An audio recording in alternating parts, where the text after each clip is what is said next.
and welcome to the Chat Cave here on McGTV. That's youtube.com/Mike McGTV.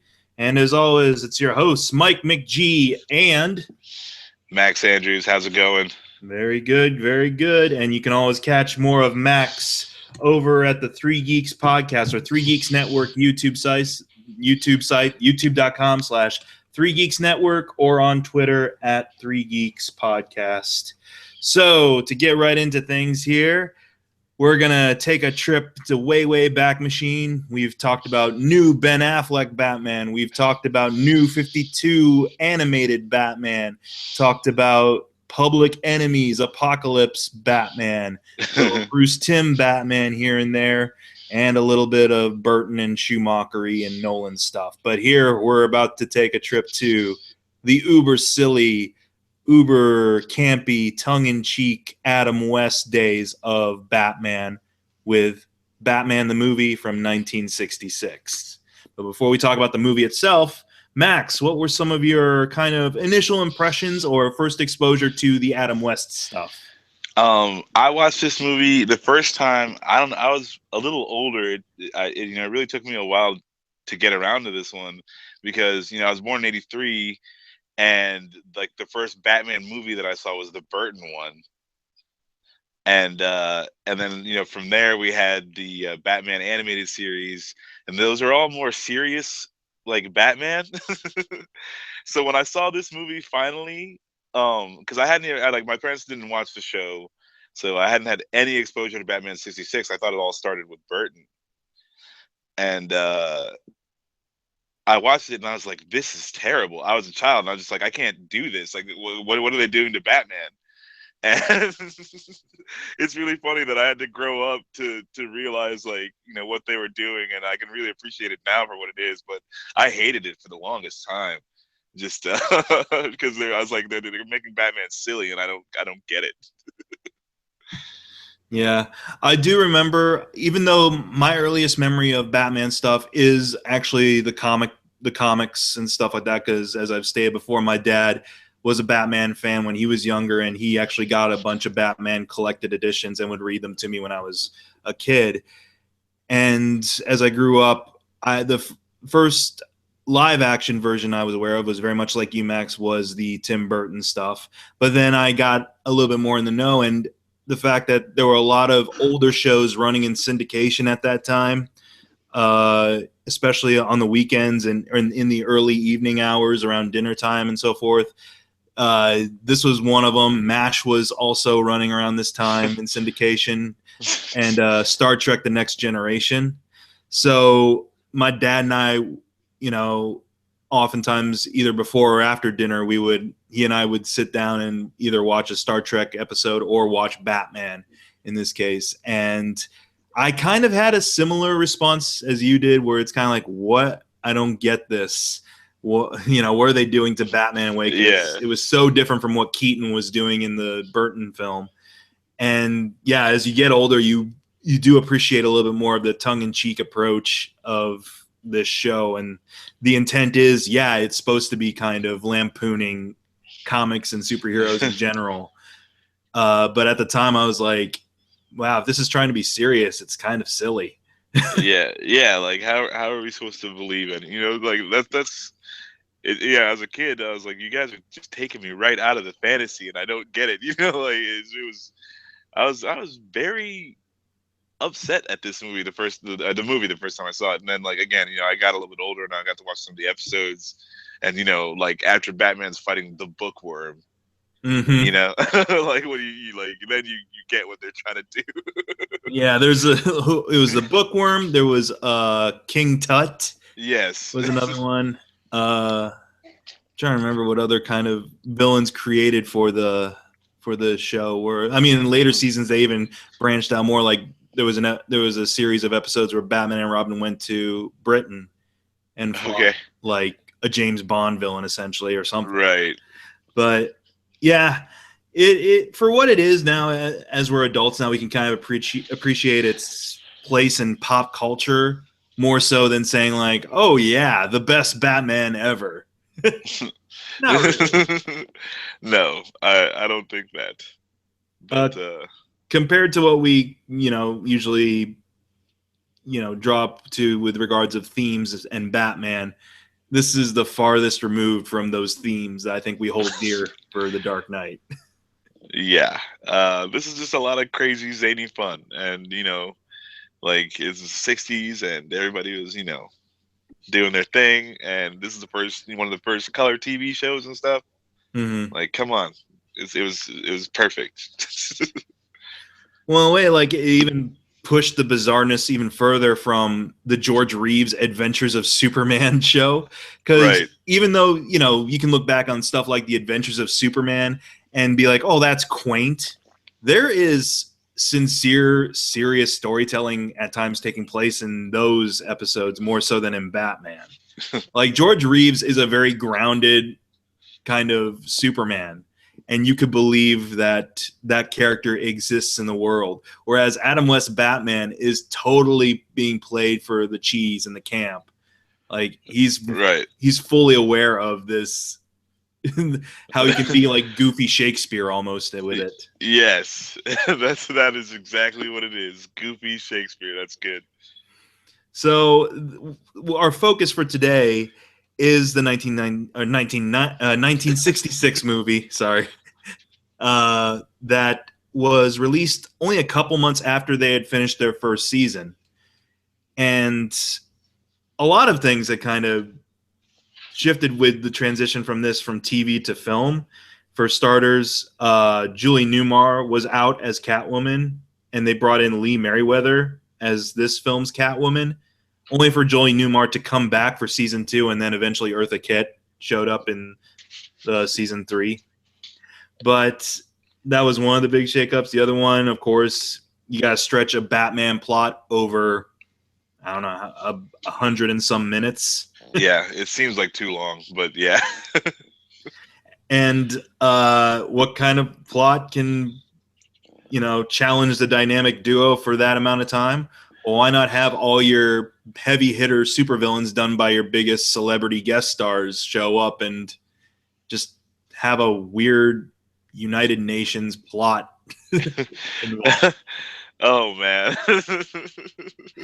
Well, so short synopsis of this is that it involves something to do with like not the United Nations. They can't say the United Nations outright, I don't think, but it's like a United World Conference of some kind where the villains kidnap the sea captain played by Reginald Denny, who was like this big actor that showed up in a bunch of films and shows in the 30s, 40s, and 50s, and his invention, or the invention he's transporting, which deatomizes or dehydrates people. It's a dehydrator. It sucks all the moisture out of you. Yeah, and so they use this weapon to dehydrate the World Council at one point. It turns you into a freaking pile of powder, of fine powder.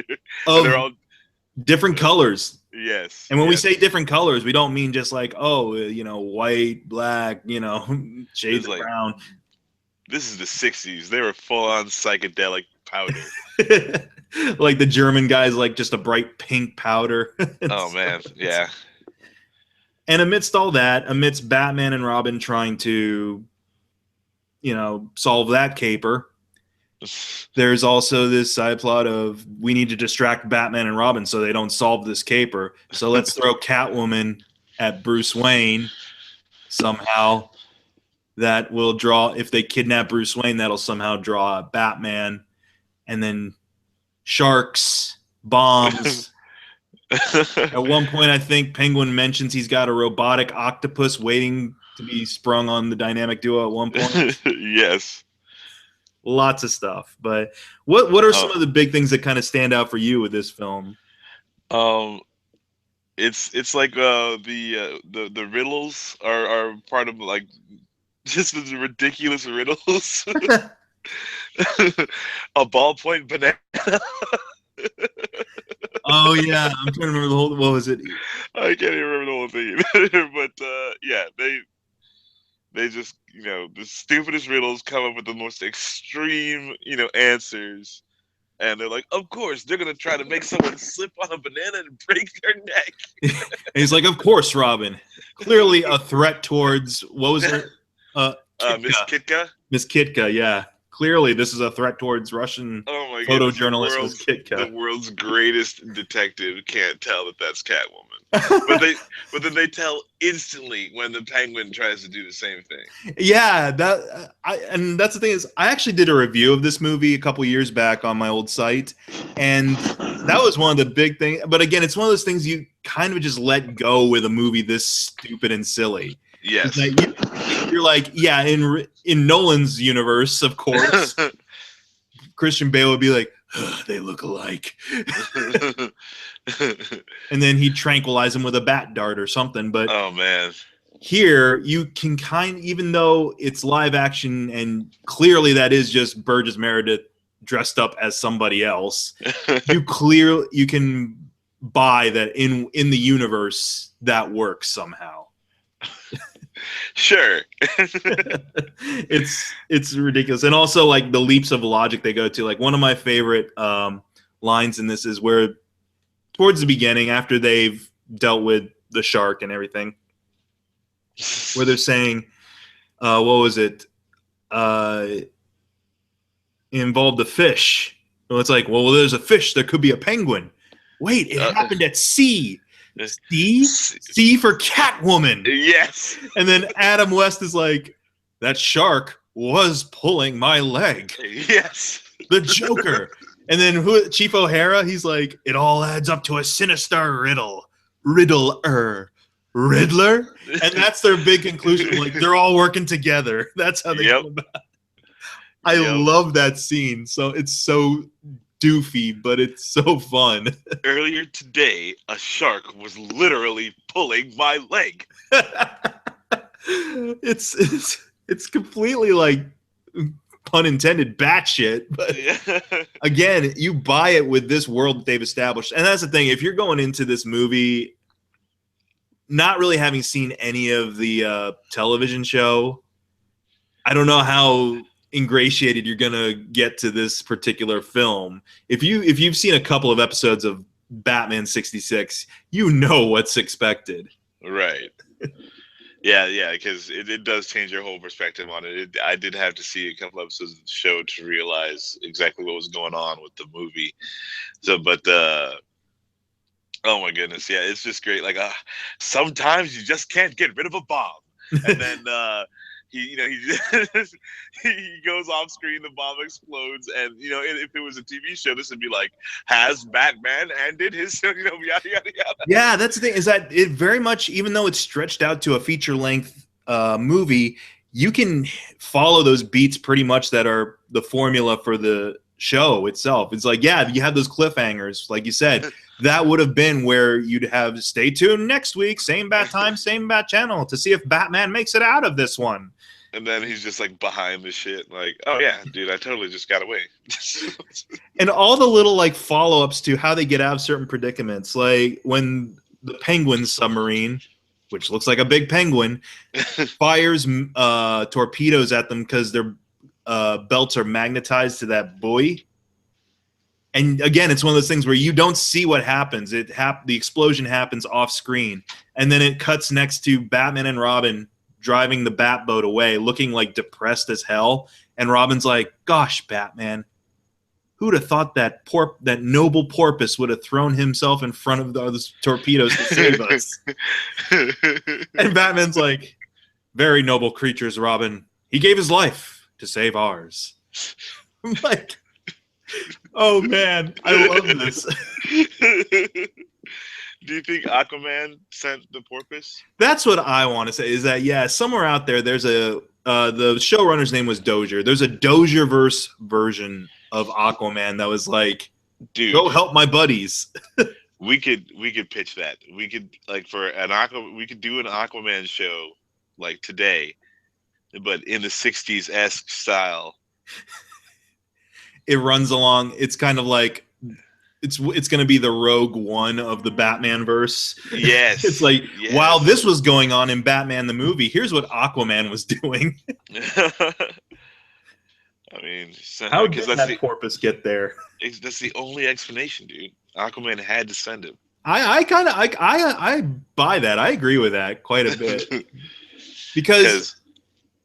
Otherwise, with all the sonar, the porpoise would have known to stay away from that whole area. Mm-hmm. Yep. It put it. Not only did it risk its life, but it made itself very uncomfortable in its last couple of moments to do so.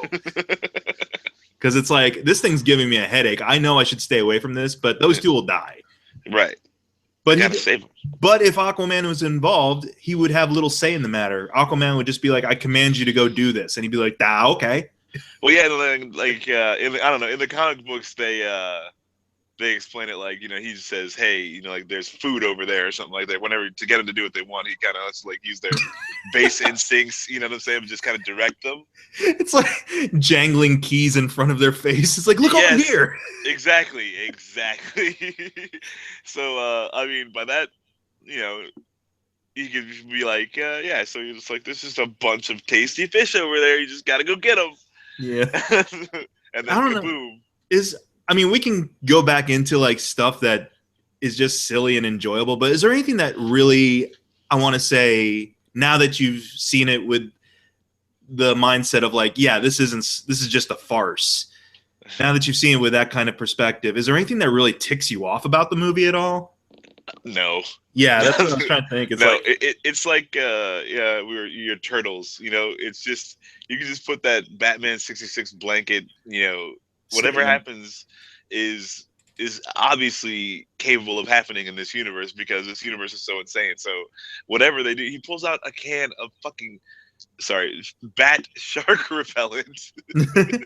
My favorite gadget ever. So it's like, at that point, who cares what happens? Like, so just go with it. There's nothing that really pisses me off. Like the whole thing, when I didn't know, the whole thing was an affront. but like once you realize what's going on, it's all good. It's just all good. I love the Riddler in this. I think he sells it. Like, he just fully believes it. Here's what I want to say too, is that we've seen a couple of interpretations of the Riddler. We've seen, this is the Frank Gorshin version. We got our Jim Carrey version in the mid 90s, which you could argue is modern, like he's channeling Gorshin a little bit in his performance. Yep. And then we've had some animated versions, like John Glover played him in the animated series, but he was played to be a little bit more collected. He's not quite as zany as he was in this show, but he still kind of has his weird, silly moments. Yep.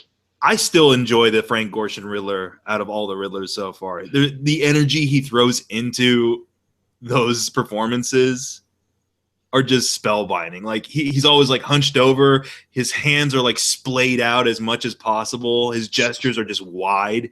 Like even more so than Cesar Romero's The Joker. Like Cesar Romero's Joker, while kooky and, I'm crazy.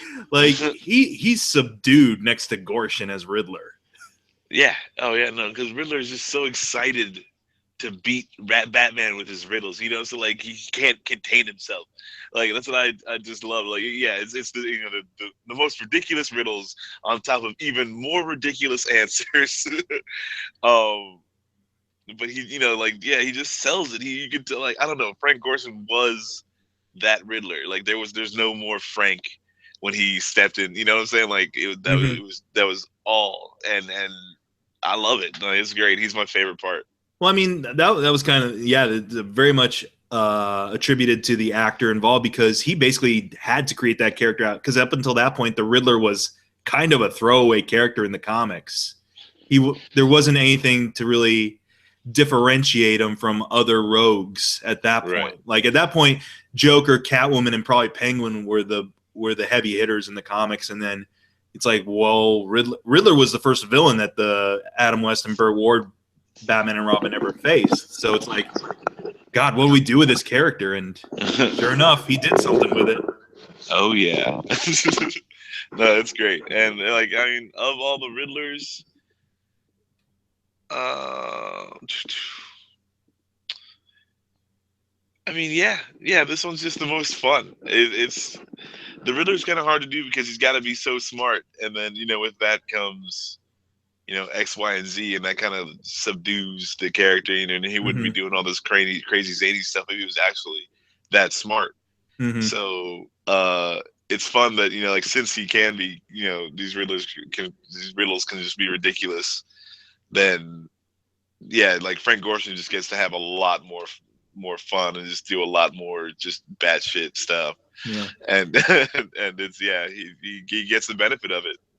I think one of the things that really stands out so much in this film is that, first off, to go off that way, it's like, he demonstrates really well, like, he's book smart, sure, but that doesn't equal street smarts, essentially, because every time he's like, he wants to show off that he's smarter than Batman, but you can see it, he's like chomping at the bit to launch those skywriting missiles all the time. Even when the other villains are saying, hey, that's not a great idea right now.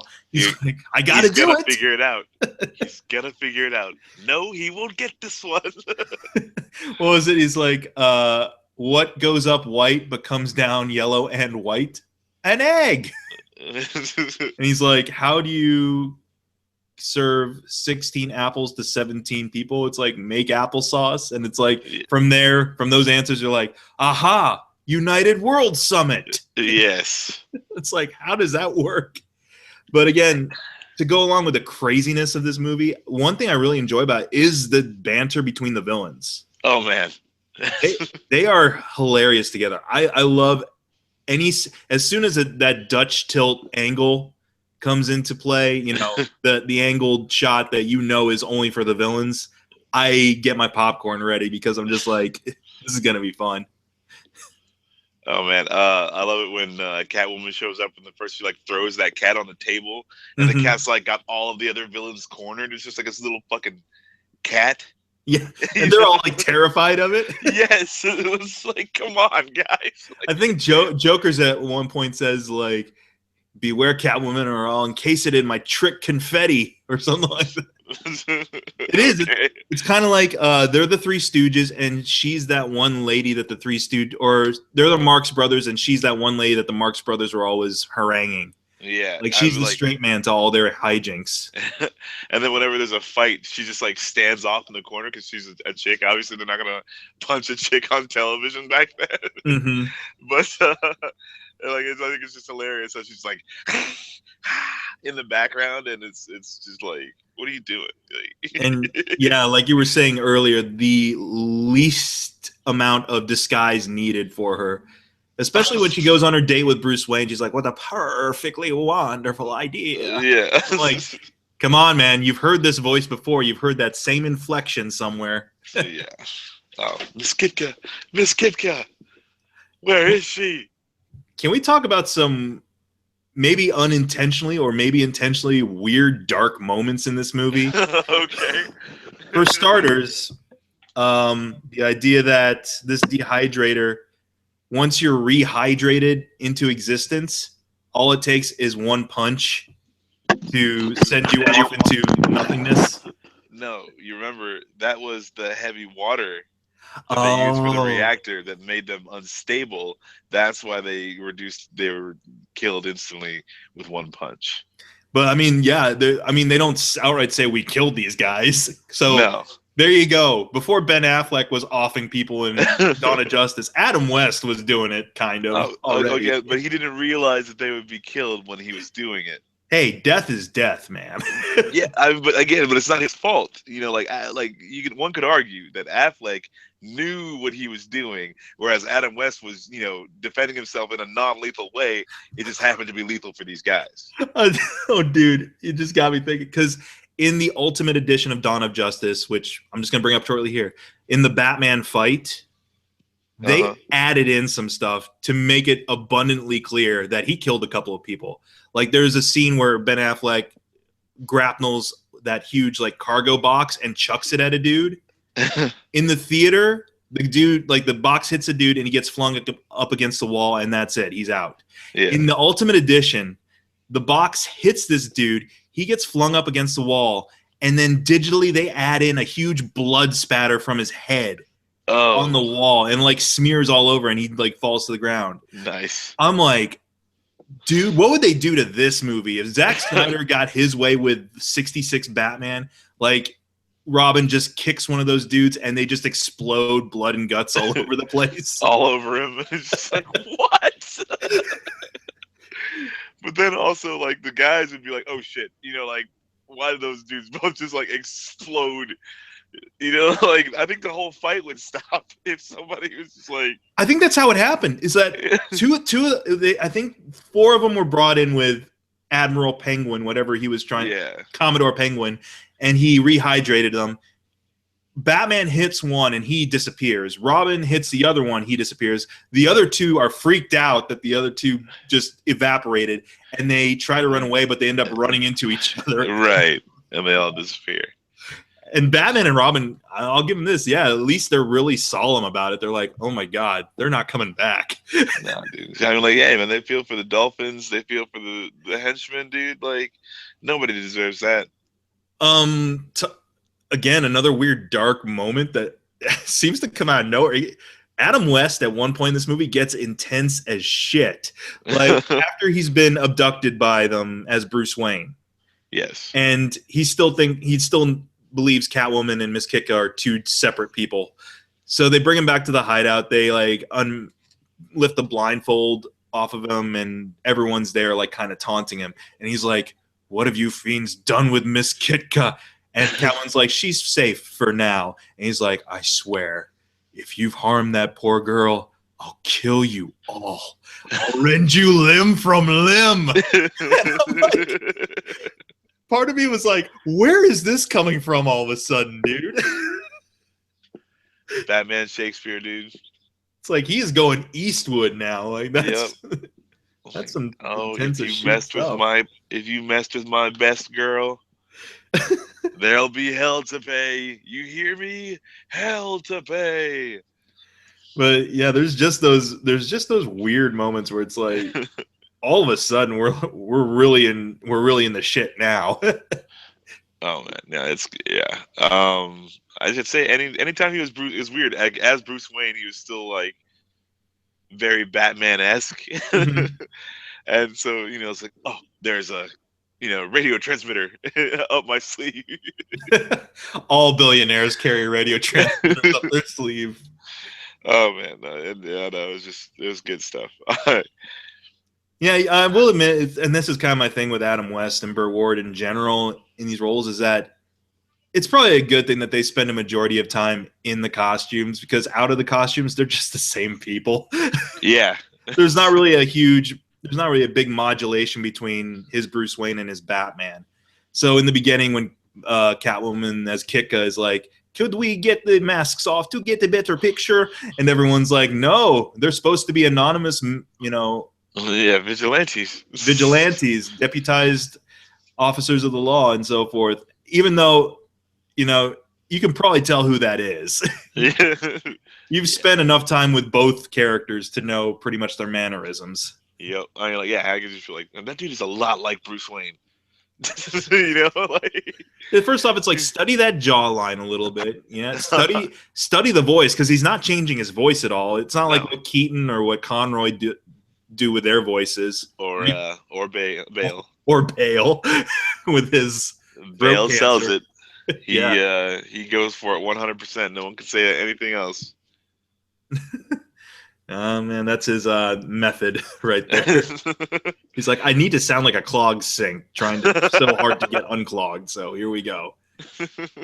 And that's the thing too, is that even in here, you'll have moments where Bruce is on the date with Catwoman, and they're in like a carriage, and only a couple feet behind them is the Batmobile, right, with Robin tailing them, and Alfred. Yeah, Robin and Alfred in the Batmobile. And the only way you could never know that's Alfred is because he's got a domino mask on. Yes.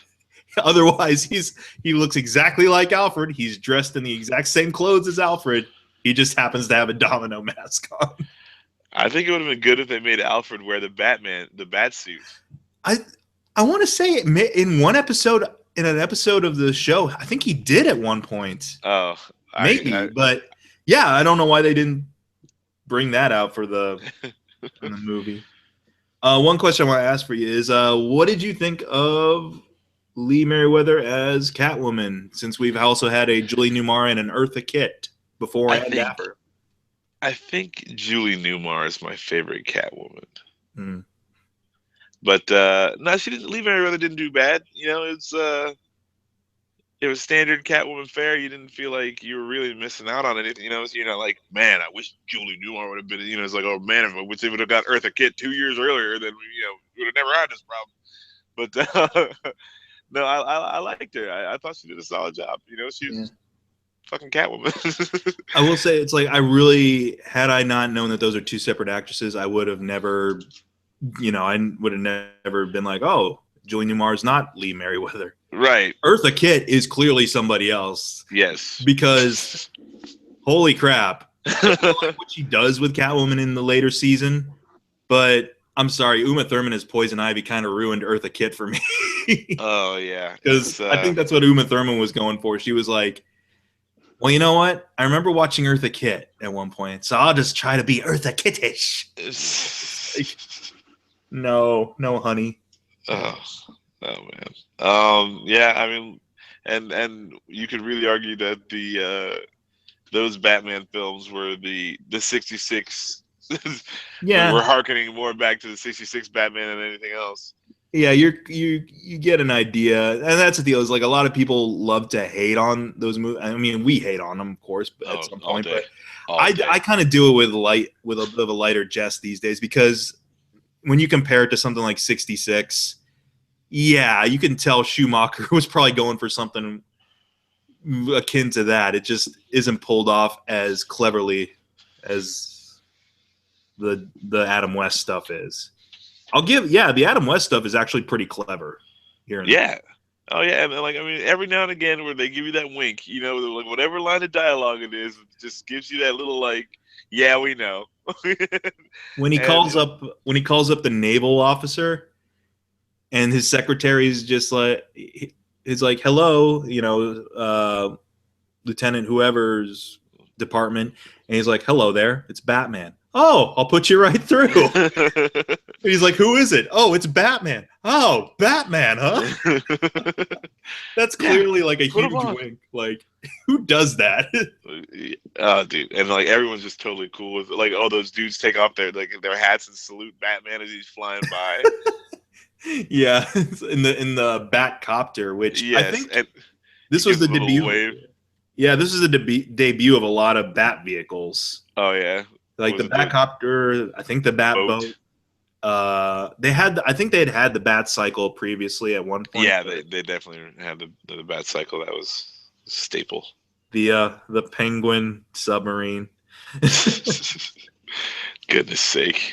Lots of fun stuff. But I don't know. I don't know what else to say without giving away pretty much everything about the movie. Well, I mean, one of these days we should just do a commentary track for it. Yeah, I'm down. I'm down for that for sure. It's so crazy. Like, there's just so much random stuff in here, and all of the holy sardines. It's a giant shark. Yeah. You kind of have to give it its due. Like, it needs all the time to properly.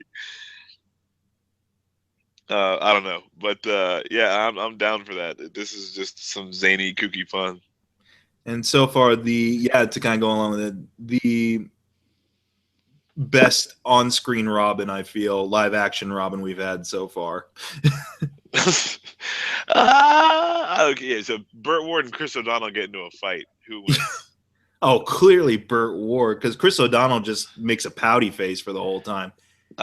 He's still hung up that his name doesn't come before Batman's. Meanwhile, Burt Ward's done like 3 somersaults behind him and hit him with dehydration ray, so all he has to do is poke him and he's gone. You're right and you're wrong at the same time, because Burt Ward would win, but it's only because he has anti-Chris O'Donnell spray in his belt. He's got anti street hustler spray. Yes, absolutely. He always carries it. A sidekick is always prepared. And all Batman and Robin knows how to do is surf off of rocket doors and things like that. Oh man. But Anyway, enough about how much Chris O'Donnell sucks. Yeah. And he's like 30 years old. Not really a boy wonder somewhere. Well, I mean, Burt Ward wasn't. I mean, Burt Ward, I think, was in his late 20s, mid 20s. I don't know, but still, I know Burt Ward still looked more the part. He did look like a kid, yeah. And there was a significant like age difference between him and Adam West, or at least it looked at it right at some point. Well, what kind of rating would you give this? You know what? It's not fair to the rating system to have this because it's bad. It's categorically bad. Like, as far as any of the normal, ways you would rate a movie, the writing is bad. The acting is terrible. The plot is convoluted at best. And then, but again, like, you get a feeling that all that's intentional. Like, it's supposed to be that. So yeah. I mean, I don't know. With as much fun as I have it, we can rate it on that. I give this movie a 7 for sure. Like, it's worth watching. It's worth watching again, and you have a lot of fun.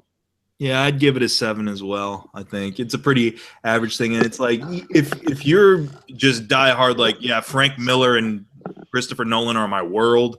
You're probably gonna have no room in your heart for this. Not for you. But if you're just a Batman fan who's like, I embrace everything about this character, whether it's awesome or whether it's dumb, this definitely falls in the dumb category. But you embrace it and you kind of enjoy it for those qualities. Now, what I would want to kind of maybe wrap up this discussion on is if they were to, because, remakes and reboots, they're all a coming around the bend, Max. Yeah. Just next week, we're going to have one of them rear its head. So with Ghostbusters. So if they were to reboot the 66 Batman version. Oh, man. And do this movie, who would you cast as whom? I have an idea of who I'd cast for probably Batman and Robin. Okay. As Batman, yeah, I would cast Matthew McConaughey. As Robin, I would cast the kid who's playing Spider-Man right now.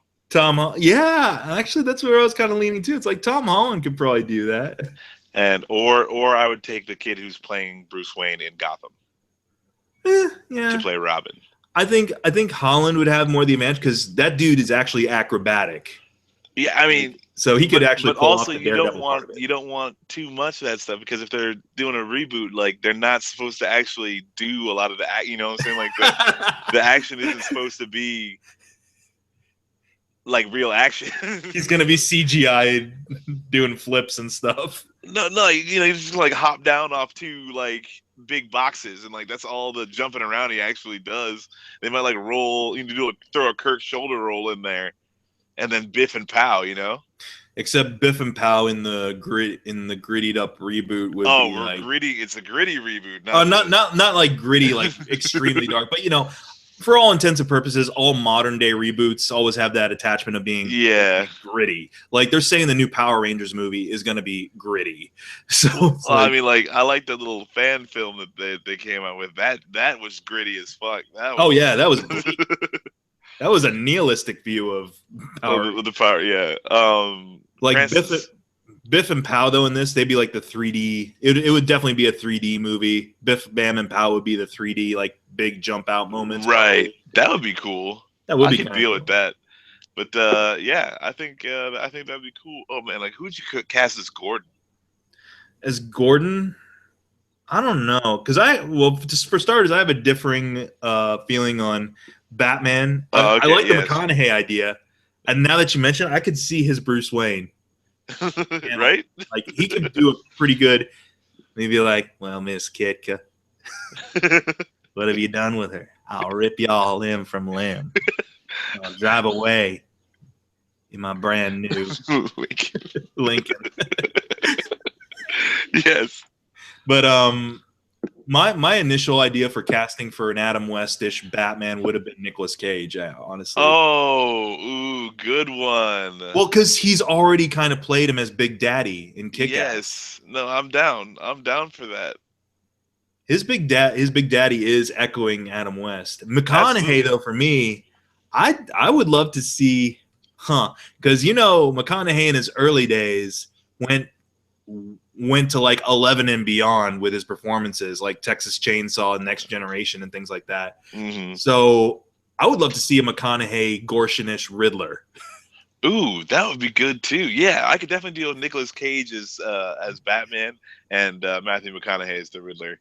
That would be kind of fun just to see him go big and bold again. Oh, And dude, then yeah. he has to say Murph at least one time. Because I mean, like if you think about in Tropic Thunder, with that agent that he played. Yeah. So he's still kind of. I think he's still got it for that sort of role. Absolutely, I'd love to see that.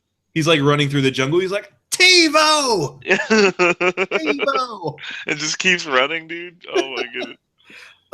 Let's see. I'm trying to think who would be a good inheritor to Penguin.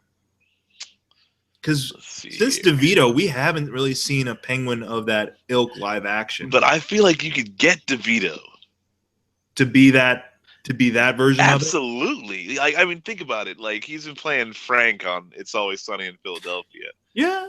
And that's pretty much the same guy. I guess, yeah, if you actually made him up to look like the Penguin and not like this gross sewer mutant thing. No, but like, yeah, if you just put him in a suit, and, like he's like sort of like a businessman, sort of like he's got crazy penguin submarines. He could do that for sure, and he still like he looks the part. Catwoman, either Newmarish or whatever. Like, yeah. Ooh. Catwoman. I want to say Anne Hathaway, to an effect, did a little Newmarish type stuff with her Catwoman, but not. I mean, it wasn't in that campiness, but there was something there. But I'm trying to think who could really sell us on a Catwoman. See, I feel like Jada Pinkett was trying to do a Catwoman in Gotham. Yeah, it wasn't working. Yeah, I mean, there were points where it's like you're just Eartha Kitt at this point. Yeah. So who could we get to play Catwoman? I mean, at that point. What about Elizabeth Banks? Yeah, I could see that. Yeah, because she can go really big at times. I mean, she's gonna be going really big because she's playing. Rita Repulsa. Yeah, speaking of Power Rangers, yeah, she's gonna be the villain. So I don't know if that's what she ends up doing with Power Rangers. I'm gonna start. That's my change.org or petition.org campaign there. Get Elizabeth Banks cast as Catwoman in this 66 Batman movie reboot that no one else is asking for. Oh man. Joker. Let's see. Because the thing about this one is it's got to be someone who's going to keep a mustache. How about that dude from Parks and Rec? Nick Offerman? Yes. Yeah, I could see that. Except it would be totally like blown up more out of proportion because he has the combination mustache and beard. So at times, it would be this Joker that has white face paint and lips on, but he's got a full-on beard. You can tell he's got a full-on beard. Yeah, absolutely. Okay, I like that. Nick Offerman as the Joker. You were talking about Commissioner Gordon earlier. I don't know. Yeah, I don't know who. Well, Charles Dance. You know what? That is a good one. Yeah, Charles Dance. Because I mean, Gordon for some reason was sort of quasi-British. Yeah, and he's just like the straight man. And Chief O'Hara would be Colin Farrell. Because he's the first the first Irishman I think about. You know what? Fuck it, let's go with that one. I think Colin Farrell would do a real good job because, like, this is sort of just feel like if Colin Farrell just plays the same dude he played in Bruges. Yes. They got midgets over there. Yeah, I think that he's just nail it if he just channel that same dude. Or I mean, I'll maybe keep Colin Farrell in there. Let's have two O'Haras. Now that you brought in Bruges to my mind, let's have Colin Farrell as O'Hara number one, and then what's his name, Gleason as O'Hara number 2, his buddy in Bruges. Right. Yeah, you want to bring the duo back together. And they were great togetger. They had Mad Eye Moody, yeah. Yeah. Oh, it all adds up to a sinister riddle. That would be good. I'm down for that for sure. Yeah, we need to get this over to Hollywood right away. I tell you. Here's the thing too. I mean, this kind of factors into maybe something else we can do over in 3 Geeks or McChats even. I might bring you on as a regular on McChats as well, because I really want to do this idea where it is we just pitch movie ideas. Like we just take a log line or a premise for a franchise or property we love, and then just go full out explore it for about an hour or so. Just be like, who's involved on the creative side of it? You know, who's our director? Who can pen this? Who's our cast and so forth, and like what our marketing is going to be like. I'm gonna work on that a little. Yeah, I'm down. I'm down to get that. That sounds like a lot of fun. We always end up doing a little bit on the 3 Geeks podcast. There's always a little bit of spitballing going when one of us gets on a tangent. It should just be its own. It should just be its own thing. Yeah. Absolutely. I'm totally down. That sounds like a lot of fun. Okay, the last casting thing I want you to think of here, and then we'll call it a day for this. All right. Now, William Dozier was the announcer or was the narrator. Ooh. Who do we get to narrate this epic retelling of 66 Batman? Okay, there's only 2 people that you could get to do this, and that's either Kevin Conroy or Mark Hamill. All right. Again, I want to play compromise on this too. It's the same as I want 2 Chief O'Haras. We get Kevin Conroy to narrate like whenever it's focusing on Bruce and Dick.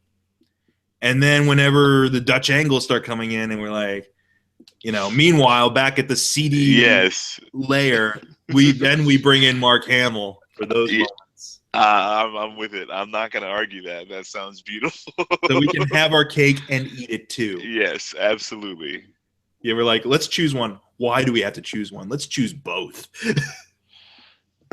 All right. Well, yeah, dude, like that's it. Like it's done. Put the bow on it. That is wrapped up, ready to go.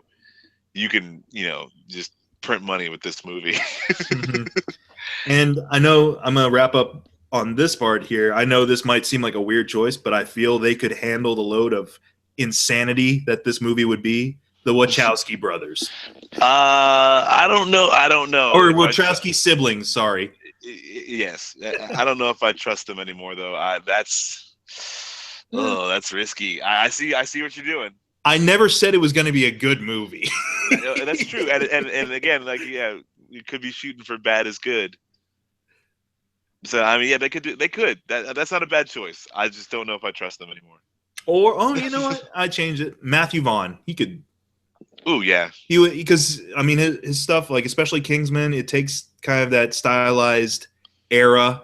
Yes, and he's able to play with it. So if you were to kind of update 66 for quote unquote grittify 66, I think Matthew Vaughn could do it for you. That's a solid pick right there. The Wachowski siblings. That's a dangerous pick, but you could hit gold with that. Matthew Vaughn for director, the Wachowskis for directors of photography. Yes. Because they do have an eye for the visual. So yep, that's true. They'll make the wham, bams, and pows happen in like bullet time or something. All right. Well, before we call it quits, on a more serious, somber tone, since we're talking about the Batman and he's out there for justice and he's against all the killing and stuff like that, I just wanted to say my heart goes out to all the people who are just getting gunned down, all their families, in this time where it's got to be just absolutely devastating. I can't imagine what that's like. So the police officers, the civilians, anyone who's involved with this, anyone who is touched by this in some way, my heart goes out to you, and our thoughts and whatever our good vibes are going out to you guys right now. It's just a crappy situation we're living in right now. Yep. Thank you for kind of reminding me about that too. Was the idea that, especially for podcasts like this, where we're talking about a character who, like you said, is meant to kind of represent justice in its purest kind of essence, in a way. Like, it's not about like justice for, you know, the elite or anything like that. It's meant to be like fair justice for everybody, and that includes both those who serve and protect us and those of us who are to be served and protected. Like, yeah, my heart and thoughts and prayers are with the families of all the victims from this past week or so of tragedy, and that you can, again, this has kind of been passed around on social media for a while, is this notion of like, you can grieve for both of them and not have to feel like you have to take sides. There's no sides, man. Like, people are getting gunned down. Like, no matter what you do as your day job, people are getting shot in the streets for no reason. And that's what you need to, that's what we need to look at. Like, we're all hurting here. Like, there's no sides. Yep. And if anything, you know, think WWBD. What would Batman do? Because he's tackled corruption from both, you know, the streets, but also tackles corruption within the system as well. He's not mutually exclusive to one or the other. He deals out justice to both the criminals and those criminals in the system. If you're doing wrong, you're doing wrong. That's all the Batman cares about. So, if anything, keep that in mind. What would Batman do? Maybe what would Batman think instead of what would Batman do? Because what would Batman do would probably just instigate more violence. I'm going to break 3 of his limbs before I chuck him out of a window. I'd throw a boomerang at somebody. I'd spray someone with shark repellent. That's what I'd do. Yeah, the other thing I can say is like, Bill Cosby watched the show when he was younger, and he just got so many wrong ideas, and it's just he's like, oh yeah, it's bad knockout spray. What if I had something like that? Okay, we're going down a different path here, man. I can't begin to pitch that biopic, the story of how it all went wrong for Cosby because of William Dozier's Batman. Yeah, man. No, it's it is what it is. Well, you've been watching To the Chat Cave here on McGTV, youtube.com/MikeMcGTV. Oh, God. Sorry. I was like, oh, God, we're going down a dark road. I need to break it up with more darkness. Just take it. Just you run with it. But thanks again, Max. It's been a lot of laughs and a lot of fun to be kind of, and I think it's something we probably both needed, was a reason to kind of laugh and have fun. Oh yeah. You got to have a little silliness to offset all this craziness going on. Mm-hmm. And sure enough, I think 1966 Batman, whether it's the show or the movie, that'll do it for you in a pinch. In fact, I recommend checking out the Batman 66 comic books that are out there right now. Kind of cool what they're doing. Like, they introduce modern villains and stuff into the canon. Like, Bane's in it as a luchador or whatever. Yeah, it's cool how they like retro fit the villains so that they can still have all their crazy Batman villains, but now you get all the villains that, you know, we've come to know and love, and, you know, you see them in this different way, and that's really cool. Yeah. So until next time, take care, old chum. And you've been listening to the Chat Cave here on McGTV. Catch you guys later.